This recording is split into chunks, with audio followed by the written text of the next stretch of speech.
6 Monate später wagen wir einen neuen Versuch, diesmal mit dem US-Visum.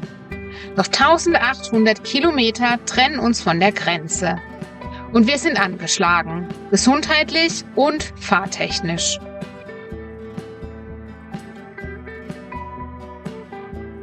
Wird diesmal alles gut gehen oder erleben wir die nächste böse Überraschung? Wir stehen wieder hier, vor der Grenze zu den USA. Jetzt entscheidet sich, ob unser Panamericana-Roadtrip weitergeht oder hier endet. Heute geht es für uns endlich zurück nach Mexiko zu unserem Van. 5 Wochen Deutschland sind vorbei. Es war eine unglaublich schöne, aber auch intensive Zeit mit vielen Wiedersehenstreffen. Und deshalb freuen wir uns jetzt auch richtig wieder selbstbestimmt leben und reisen zu können. Ich hoffe vor allem im Van ist alles okay, dass es nicht reingeregnet hat und dass es sicher auf dem Campingplatz steht. Und wenn ihr unser Visa Run Video gesehen habt, dann wisst ihr, dass wir von Mexiko nach Frankfurt mit riesigen Umzugskartons geflogen sind, weil wir ja kein Gepäck hatten. Und auch jetzt wollen wir keine sperrigen Koffer mitnehmen, weil wir die im Van ja überhaupt nicht verstaut kriegen. Aber wir haben was richtig, richtig Cooles gefunden, das will ich euch jetzt unbedingt zeigen. Vielleicht hilft euch das ja auch. Und zwar gibt es von Foldbags, wir verlinken euch das in die Videobeschreibung, eine faltbare Reisetasche. Die kriegt man super klein, kompakt zusammen, also für uns und den Van ideal. Die hat mega viele Fächer- und Stauraumlösungen und man kann sie hier sogar aufhängen und noch ausklappen und hat einen Kleidersack für sein Kleid oder sein Hemd und so weiter. Und das Allerwichtigste eben für uns, wir kriegen das Teil hier mega klein verstaut und im Van halt problemlos unter. Und es hat Handgepäckgröße. Also wir fliegen heute nur mit Handgepäck und machen jetzt uns ans Packen und dann geht's ab nach Frankfurt an den Flughafen.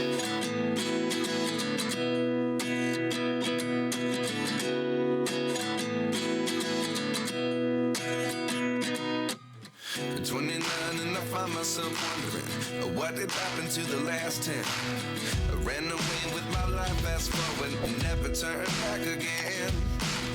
It's kind of funny that the more we pass time, the more we need to set them rewind. And 19 was the year I had to leave you, but now I'm seeing all the signs. Is this really happening? I can't believe it's true. I'm just as surprised as you.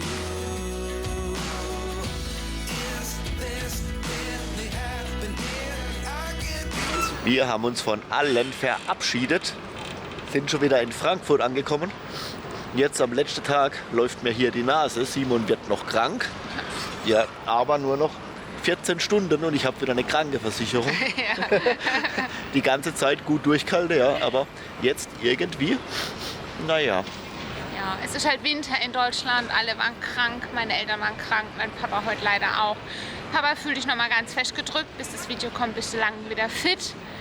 Und ja, heute haben wir ja noch Handgepäck, von daher easy peasy. Aber wir sind natürlich pünktlich am Flughafen, haben jetzt noch fast 3 Stunden Zeit, Kaffee trinken und dann fliegen wir Frankfurt, Amsterdam.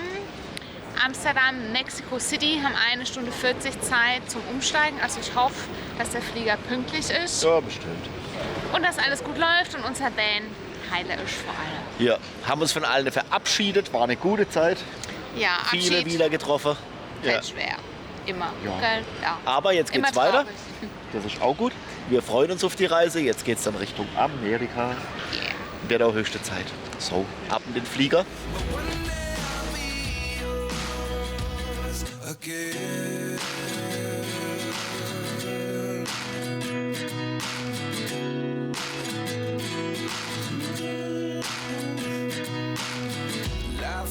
Come one in a dozen, the other 11 give something from nothing.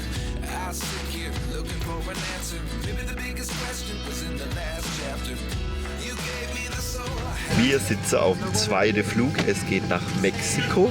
Das heißt, die Reise geht tatsächlich weiter. Ja, 12 Stunden Flug, Nachtflug. Wir kommen an ganz früh morgens, ich glaube um 2 Uhr morgens. Der Tag morgen wird die Hölle. Der wird richtig lang. Dafür können wir bestimmt früh schlafen. 7 Stunden Zeitverschiebung sind nicht ohne. Aber jetzt genießen wir erstmal Bord Entertainment. vielleicht noch ein leckeres Essen. Das war letztes Mal beim Herflug nämlich richtig gut. Und es regnet und wir fliegen in die Sonne. Juhu! Abflug.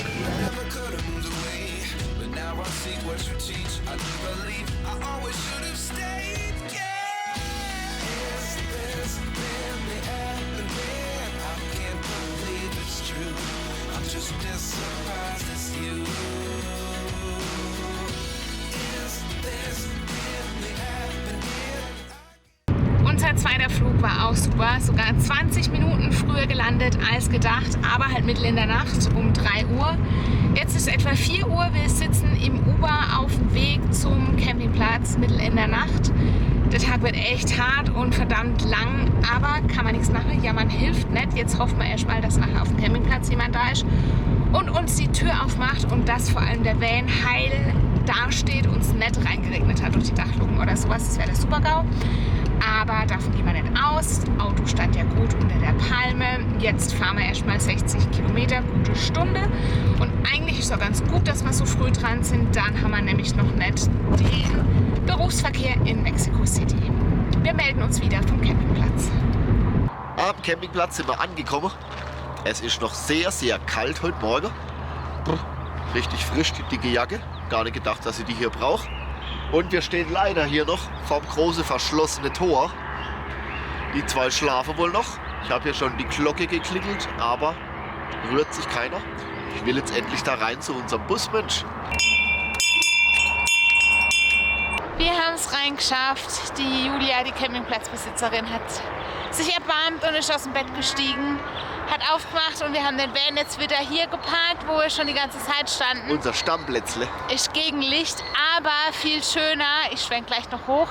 Wir sind ja hier in Teotihuacan und da fliegen morgens immer die Ballons über die Pyramiden. Und wir hatten einen richtig schönen Sonnenaufgang. Wir sind im Dunkeln angekommen und da oben sind gerade 5 oder 6 bunte Ballons. Also besser hätte der Empfang nicht sein können. Ja, und Auf gar keinen Fall. unsere 3 Hunde haben uns auch gleich wieder empfangen. Ja. Aber irgendwie ist schon wieder komisch, jetzt wieder hier zu sein, oder? Ja, wir müssen uns jetzt erstmal dran gewöhnen, akklimatisieren, die 7 Stunden Zeitverschiebung verkraften, einkaufen und so weiter. Wir lassen es langsam angehen. Ja, erstmal ankommen.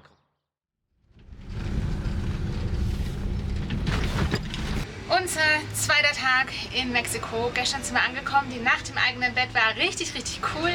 Mit frischer Bettwäsche. Ich habe gut geschlafen. Simon geht es allerdings nicht so gut. Der ist ziemlich erkältet, hat sich jetzt eine Ibu eingeschmissen, damit wir unsere Sachen erledigen können.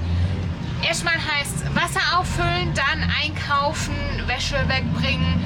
Tanken macht man wahrscheinlich erst, wenn wir weiterfahren. Also heute einiges zu tun.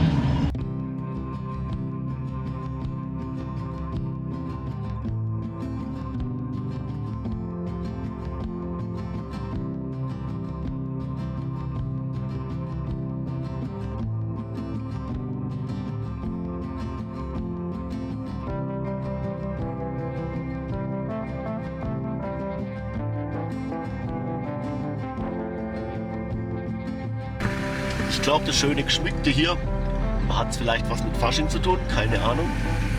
Vielleicht finden wir was raus, wir fragen später mal im Campingplatz nach. Man hört, ich bin immer noch krank, aber ganz Deutschland verschont geblieben und jetzt kurz vor knapp doch noch irgendwo was eingefangen. Aber es sind ja viele krank in Deutschland. Ein Wunder, dass wir es nicht dort schon früher bekommen haben. Naja, geht auch wieder weg.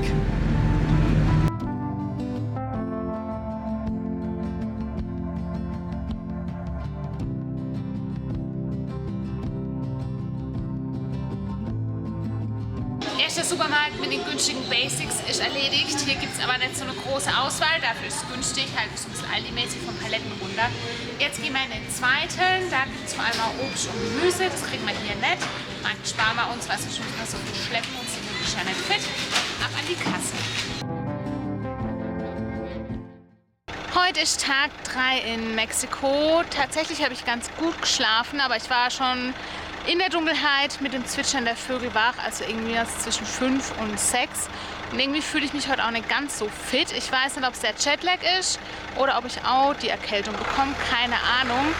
Trotz allem gehen wir jetzt Wäsche abholen, versuchen zu tanken und unseren Wassertank aufzufüllen, weil hier auf dem Campingplatz der Wasserdruck ziemlich schlecht ist. Die haben hier nur einen Brunnen.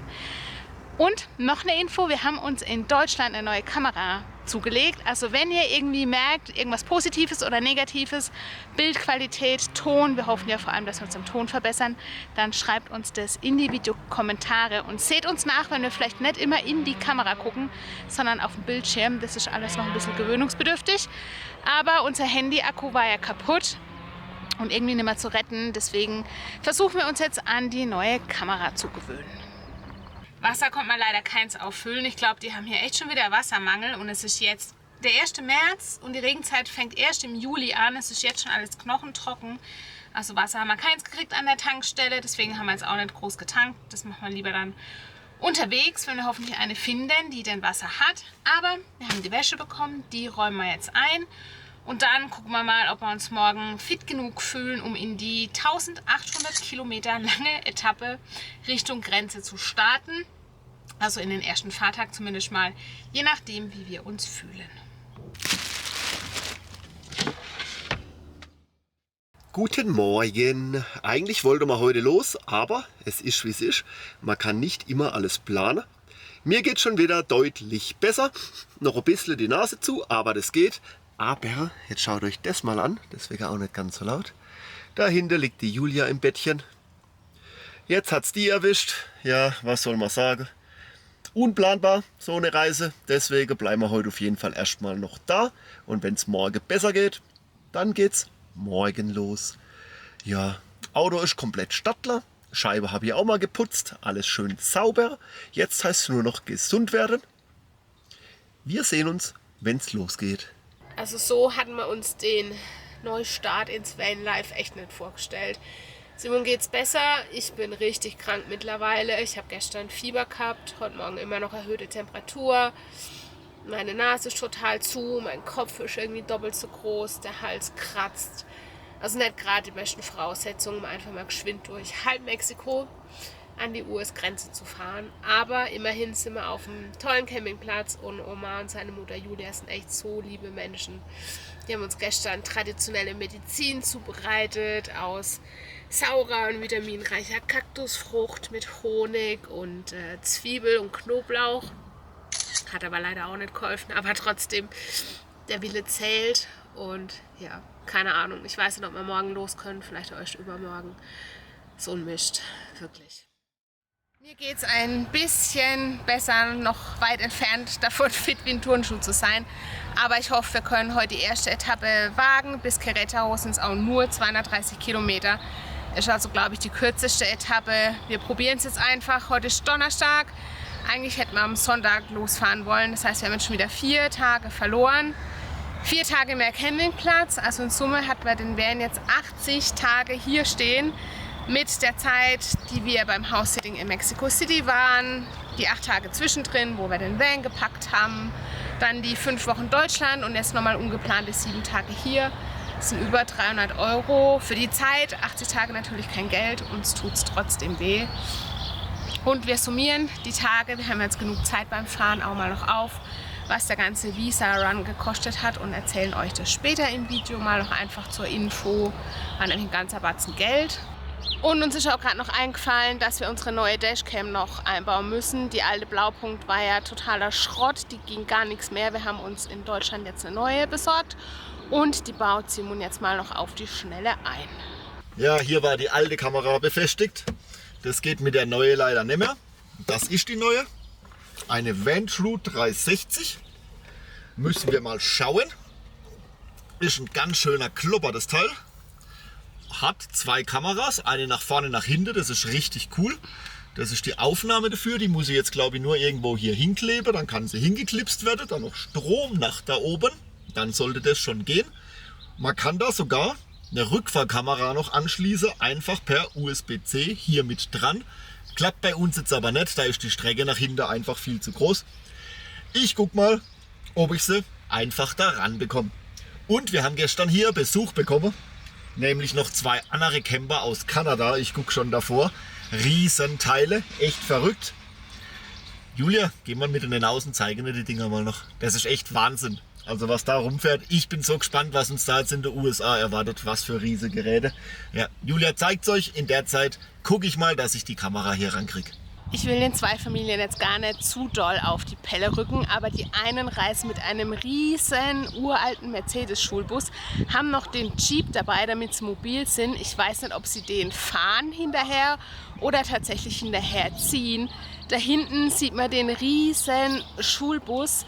Die kommen aus Kanada in Quebec, also aus dem französischen Teil Kanadas, haben 3 Kinder noch dabei und die anderen sieht man hier hinter mir, die sind mit einem Ram unterwegs als Zugfahrzeug mit Pritsche und haben einen gigantischen Trailer hinten dran. Und als sie hier nachts angekommen sind und der Trailer an uns vorbeigefahren ist, dachte ich echt, die Titanic rollt an unserem kleinen Van vorbei. Ein Wahnsinnsgefährt.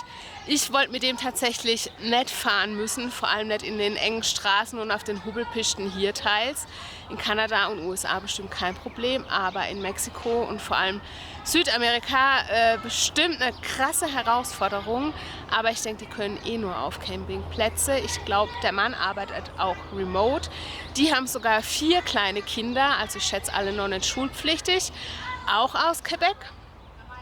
Und haben noch 2 Hunde dabei, also unglaublich, was die alle stemmen, haben auch eine richtige Haushaltswaschmaschine an Bord. Bei 4 Kindern braucht man die auch bestimmt. Wäre natürlich super interessant gewesen, mit denen auch mal eine Roomtour zu drehen oder mit den anderen. Aber dafür fehlt uns jetzt natürlich die Zeit und auch die Energie. Aber interessant wäre es definitiv gewesen. So, ich habe schon alles auseinandergebaut. Kabelweg gefunden. Hier hin am Tacho, da unten kann es anschließen. Gehen wir da hoch. Sollte gar nicht lang dauern. Gleich soweit. Da haben wir die Kamera schon. Da hängt sie, lässt sich gut ausrichten, Kabel sauber verlegt. Und soll auch noch irgendeine App dazugeben, die müssen wir uns jetzt auch mal noch runterladen und angucken. Ja, dann sind wir eigentlich abfahrbereit. Auf jeden Fall immer ein guter Tipp. Dashcam, wirklich wichtig, hat uns glaube ich schon vor echt viele Polizeikontrolle bewahrt. Selbst die alte Blaupunkt, die am Ende gar nicht mehr ging, aber es sieht halt aus wie das, wenn gefilmt wird. Und ich glaube, vor korrupter Polizei kann das schon deutlich helfen. Daher Dashcam, auf jeden Fall gute Empfehlung. Wir haben euch unten auch was in der Beschreibung und zwar ein kleiner Affiliate-Link. Frisch geduscht und somit abfahrbereit. Geht's ans Bezahlen. Wir haben noch ein kleines Abschiedsgeschenk. Die Julia und der Omar sind nicht die typischen Mexikaner, die leben hier tatsächlich sehr gesund, wahrscheinlich weil die Julia Ärztin war. Deswegen gibt es Knäckebrot und wir hatten ihnen eigentlich noch Samen mitgebracht, lilafarbene Urmöhren aus Deutschland und Ochsenherztomaten, weil die hier so ein riesen Gelände haben und daran hätten sie bestimmt eine Freude gehabt. Auf jeden Fall. Die wurden uns aber am Flughafen bei der Kontrolle abgenommen leider, wegen, dass da keine Parasiten eingeschleppt werden und so. Deswegen gibt es leider nur noch Knäckebrot und bezahlen muss man natürlich auch noch. Tschüss, Rita. Ja, die Rita wird uns sehr fehlen und auch die 3 Hunde. Wir waren auf noch keinem Campingplatz so lang wie hier auf der Rancho Viejo. Und wir hatten so eine tolle Zeit, auch mit den beiden Besitzern. Also, falls uns der Trump hier nicht reinlässt, kommen wir einfach wieder zurück. Oh, Mausebär. Okay. Adiós. Hola, Julia. Gracias a ti. A ustedes.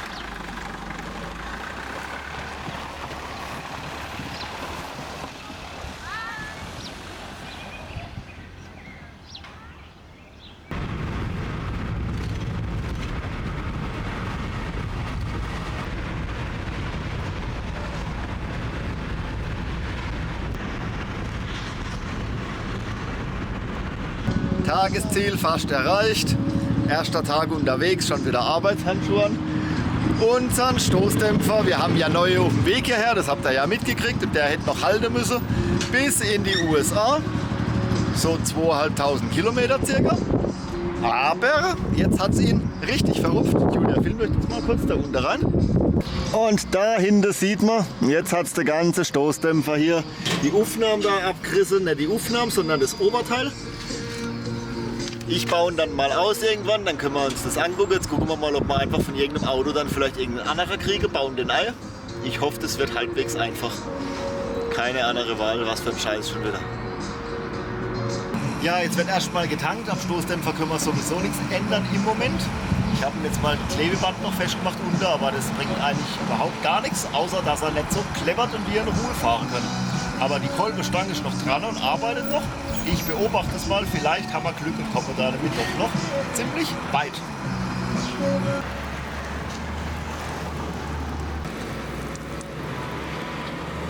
Ich für meinen Teil bin viel zu K.O., um mich heute über den Stoßdämpfer aufzuregen. Ich bin einfach nur froh, dass wir angekommen sind. Das Gute an der ganzen Geschichte ist, dass wir die ganze Strecke ja schon einmal hoch und einmal runter und jetzt wieder hochfahren und deshalb alle guten Stellplätze entlang des Weges eigentlich Wir schon kennen es in- und auswendig. Genau, und wir standen hier schon mal an der Wäscherei, da ist noch eine Tankstelle. WLAN? WLAN von der Wäscherei, gegenüber ist ein 3B, da können wir noch was Kaltes zu trinken holen. Und ich glaube, das war es dann auch für heute. Wir melden uns morgen wieder. Gute Nacht. Buenas noches. Unsere erste Tankstellen- oder Reinigungsnacht seit langem war echt gut. Deswegen sind wir auch nochmal genau hierher gekommen, weil wir wussten, dass es ruhig ist. Es ist keine Hauptdurchgangsstraße und vor allem keine Autobahn. Heute haben wir uns auch eine längere Etappe vorgenommen, fast doppelt so lang, also an die 450 oder 500 Kilometer. Mal gucken, wie weit wir kommen. Auch mit dem Stoßdämpfer. Und zum Thema Stoßdämpfer vielleicht nochmal. Für alle, die sich gefragt haben, warum wir denn die Stoßdämpfer nicht einfach mitgebracht haben, sondern in die USA verschickt. Wir haben das im letzten Vlog erklärt, aber wir können ja nicht immer davon ausgehen, dass alle Vlogs gucken. Deswegen nochmal ganz kurz. Wir durften die Stoßdämpfer nicht in der Passagiermaschine transportieren, weil sie als Gefahrgut gelten. Deswegen haben wir uns für den Versand zu Brett und Yvonne, unseren Freunden in den USA, in Arizona, entschieden, weil wir einfach Angst hatten, dass sie uns in Mexiko im Zoll hängen bleiben oder erst gar nicht ankommen. Hätten wir sie nach Mexiko verschickt und sie wären angekommen, dann hätten wir es jetzt natürlich viel einfacher. So liegen sie jetzt halt in Arizona und wir müssen irgendwie gucken, wie wir da hinkommen. Wäre natürlich gut gewesen, wenn sie noch bis dahin zumindest gehalten hätte, ne? Ja. Aber ja, sieht irgendwie, naja.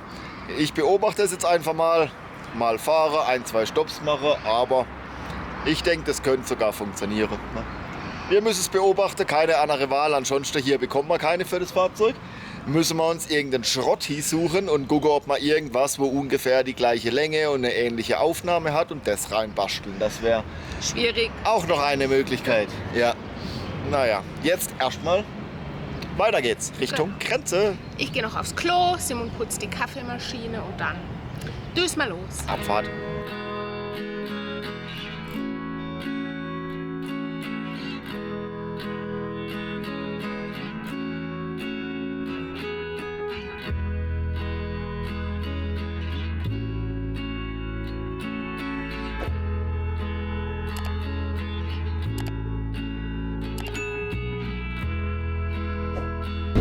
Wir nähern uns dem heutigen Tagesziel.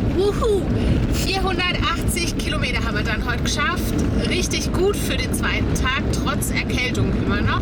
Mehr als die Hälfte durch Deutschland sozusagen an einem Tag.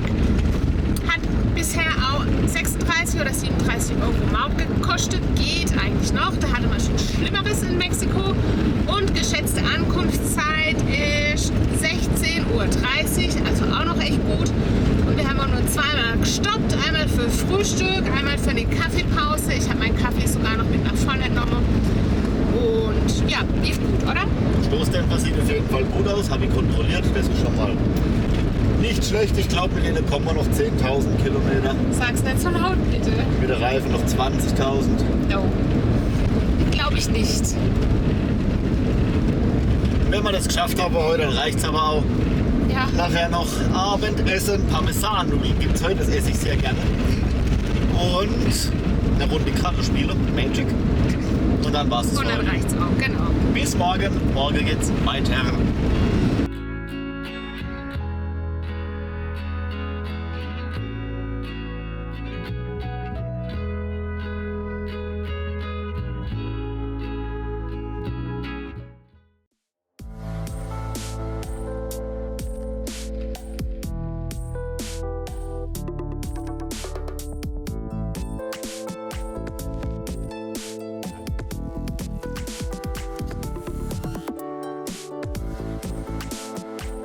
Unsere Reisevorbereitungen laufen in vollen Zügen. Wir haben uns ein paar Folgen runtergeladen von Ju und Lüdi, unserem Containerpartner. Liebe Grüße an euch, lasst mal wieder was hören. Die Videos sind für uns immer wunderbar, die schauen wir uns immer kurz vorher an und informieren uns da damit über die nächsten Etappen und wissen schon relativ gut Bescheid, was sehenswert ist und was nicht.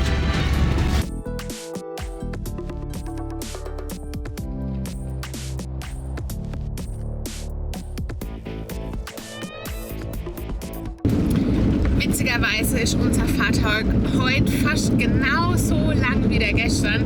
Gestern waren es, glaube ich, 478, heute sind es 476. Also irrwitzige 2 Kilometer weniger nur. Dafür haben wir heute ein richtig, richtig cooles Ziel. Keine Tankstelle zum Übernachten mit lauten Trucks nebendran, sondern wir gehen nochmal in die oder an die Thermalhöhle in der Wüste. Da waren wir jetzt schon zweimal. Gehen jetzt noch ein drittes Mal hin, weil es einfach so schön ist, der Ort. Und es gibt eben diese warme Thermalhöhle, wo man schön baden kann. Und der Ort hat irgendwie auch einen ganz besonderen Spirit. Und obwohl wir jetzt schon rund 800 Kilometer von Mexico City weg sind, sind wir immer noch auf den Höhen der Sierra Madre. Ganz langsam geht es runter, aber es ist echt der Wahnsinn, wie lang sich dieser Höhengürtel durch das ganze Land zieht. Wir sind jetzt immer noch auf 1800 Meter. Wie gesagt, langsam aber sicher geht es runter.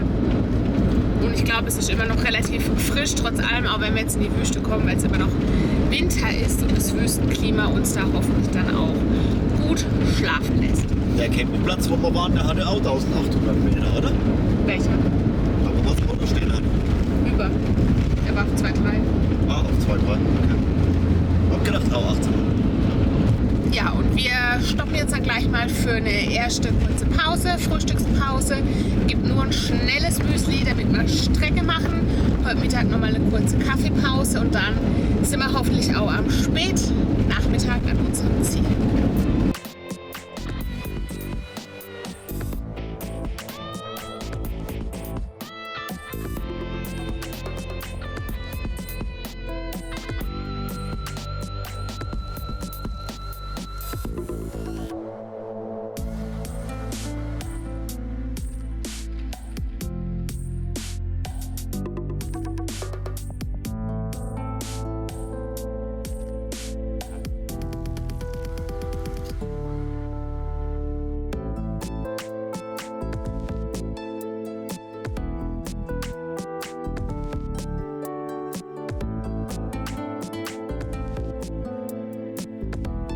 Wir sind angekommen, haben es geschafft.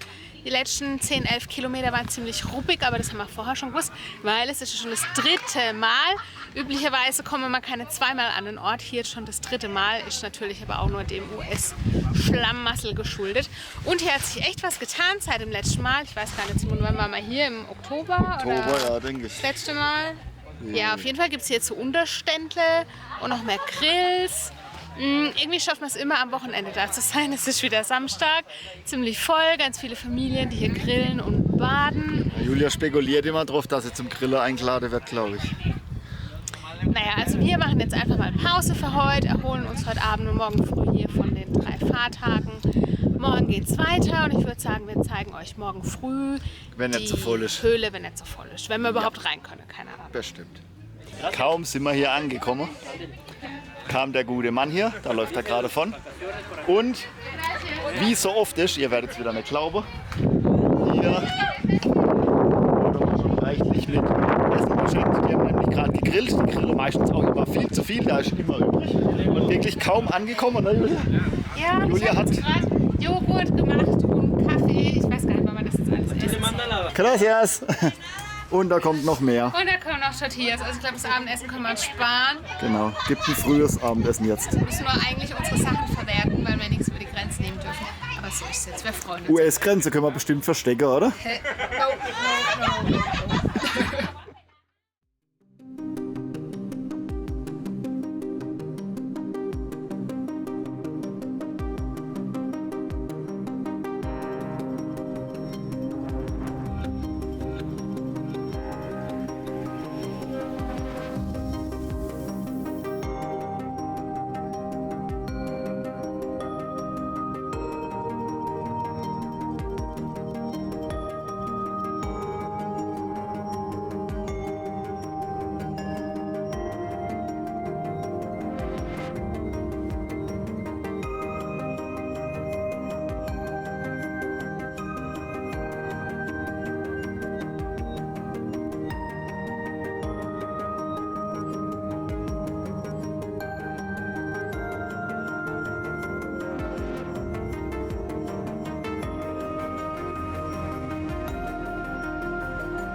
eigentlich haben wir nach dem wunderschönen, entspannten Morgen so rein gar keine Lust, heute schon wieder so lange Auto zu fahren.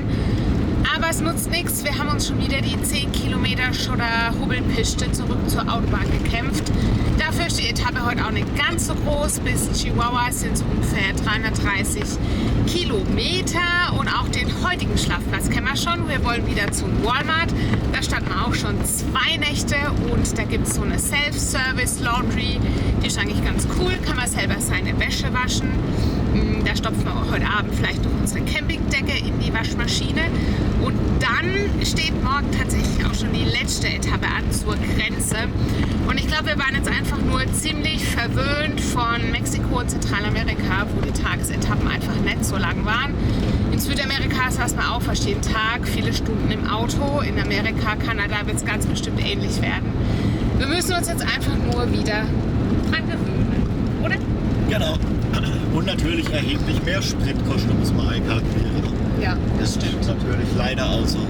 Das Fahren ist nett, aber es kostet am Ende vom Monat sind es halt auch gleich mal 300-400 Euro. Unterschied nur am Sprit. Ja. Ja. Aber so ist halt, wenn man was sehen will.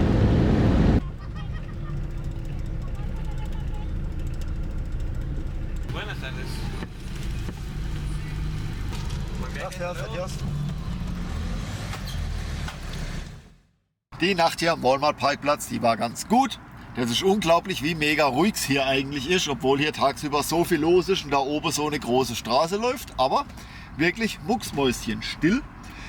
Wir haben im Walmart noch eingekauft. Ein paar Vorräte. Das passt gar nicht alles ins Auto, da müssen wir jetzt einen Teil noch in den Kofferraum packen. Das tue ich jetzt mal und dann sind wir eigentlich mehr oder weniger abfahrbereit Richtung US-Grenze.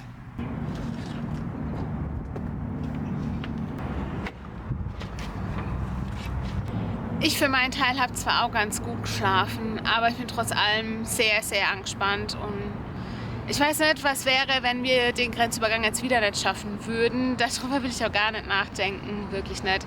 Ich hoffe einfach, dass es jetzt mit dem Visum in der Tasche klappt und die an der Grenze sehen ja, dass wir uns redlich bemüht haben, sagt man es so schön. Und ich hatte ja versprochen, dass ich mal noch ausrechne, was der ganze Visa-Run gekostet hat. Also summa summarum mit Flügen, mit Benzin, mit Maut, mit Visagebühr etc.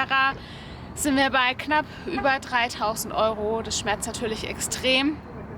Unser Budget liegt ja irgendwo bei etwas unter 1.500 Euro zu zweit pro Monat. Das heißt, es kostet schon mal 2 Monate mehr Reisen, weil wir das Geld jetzt einfach nicht mehr haben. Und wir haben natürlich extrem viel Zeit verloren. Rund 4 Monate, die wir schon, oder 3, die wir in den USA hätten sein wollen. Und jetzt schon viel weiter einfach oben. Ja, also hat einfach unsere ganze Reise über den Haufen geschmissen, hat uns ultra viel Geld gekostet. Von daher freuen wir uns riesig über jede noch so kleine oder große PayPal-Spende oder wenn ihr uns über Buy Me a Coffee einen Kaffee ausgebt oder wenn ihr CEO Campervan Mitglied werdet über YouTube oder über Patreon und uns da monatlich mit einem kleinen Betrag supportet und dann sichert ihr euch nämlich auch exklusive Vorteile. Ihr seht zum Beispiel die Videos vor allen anderen, nämlich schon sonntags statt mittwochs. Und wir beantworten eure Kommentare bevorzugt. Das wäre ganz, ganz, ganz arg lieb. Und wir packen jetzt zusammen und düsen zur US-Grenze. Nochmal an der Tankstelle, wahrscheinlich das letzte Mal tanken in Mexiko. Wir lassen nur 50 Liter rein. Das was, wenn wir dann die Grenze schaffen, bis über die Grenze. Und dann sind wir nämlich in Texas. Und da soll der Diesel ganz, ganz günstig sein. Deswegen nur das Nötigste in den Tank und dann Abfahrt Richtung Grenze.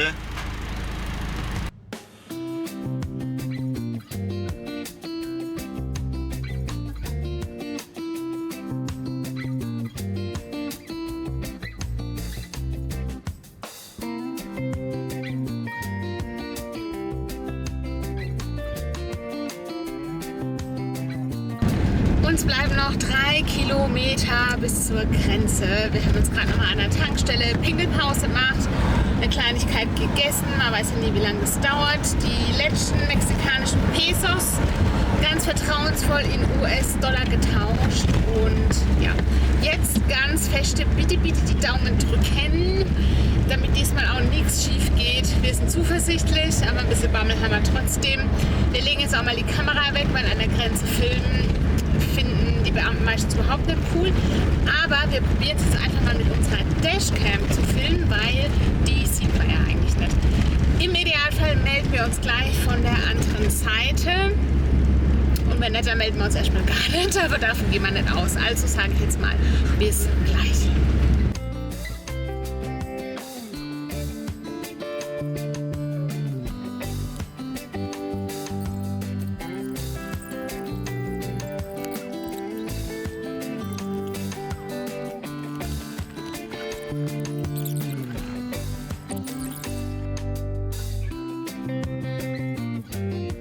Welcome to Texas, baby! Wir haben es geschafft. Genau. Ich kann es noch gar nicht glauben. Und es war tatsächlich easy peasy. Genau. Hat nur 6 Monate gedauert. Ja, es hat lang gedauert. Aber die Beamten waren total freundlich. Hat sogar Deutsch gesprochen. Der eine konnte ein bisschen Deutsch und der hat uns auch dieses I-94-Formular da dann ausgefüllt, das wir dann bei Ausreise wieder abgeben müssen. Auf jeden Fall haben wir jetzt 6 Monate lang Zeit, dieses grandiose Land, seine tollen Nationalparks und fantastischen Städte zu erkunden. Ja, wir können es noch gar nicht glauben. Wir fahren jetzt erstmal direkt auf den Campingplatz hier. Es ist schon fast 18 Uhr am Abend. Lassen das Ganze erstmal sacken, die 1800 zurückgelegten Kilometer durch Mexiko verdauen, bevor es dann auf die erste US-Etappe geht. Und an euch alle auf jeden Fall ein fettes Dankeschön fürs Daumendrücken, fürs Mut zusprechen. An alle, die uns damals so beschimpft haben, vielleicht noch, und die gesagt haben, wir schaffen es niemals in diesem Leben mehr in die USA. Leute, hier sind wir haben es geschafft. Never give up on your dreams. Wenn ihr es wirklich wollt, dann geht's irgendwie. Ja, danke auf jeden Fall fürs Folgen, fürs Treuehalten. Ab jetzt gibt es dann auch wieder wöchentlich schöne Vlogs aus Amerika von uns. Sorry, dass wir damit die letzten Wochen halt auch während unserer Deutschlandzeit nicht dienen konnten. Aber ab jetzt gibt es wieder jeden Mittwoch tollen Content von den Sius. Abonnieren, Glocke drücken, liken. Wir sehen uns nächste Woche wieder. Und dann geht's los mit der Erkundung der USA. Yes. Bye, bye. Wir haben monatelang auf diesen Moment hingearbeitet, die Einreise in die USA. Doch jetzt, wo wir endlich hier sind, stellt sich die Frage, war es das wirklich wert? Haben sich all die Nerven, der finanzielle Aufwand und die langen Wartezeiten gelohnt? Oder erleben wir die erste große Enttäuschung? All das erfahrt ihr im nächsten Vlog, kommenden Mittwoch hier auf YouTube. Danke an euch alle fürs Mitfiebern, Daumen drücken und eure unglaubliche Unterstützung. Ihr seid die Allerbesten.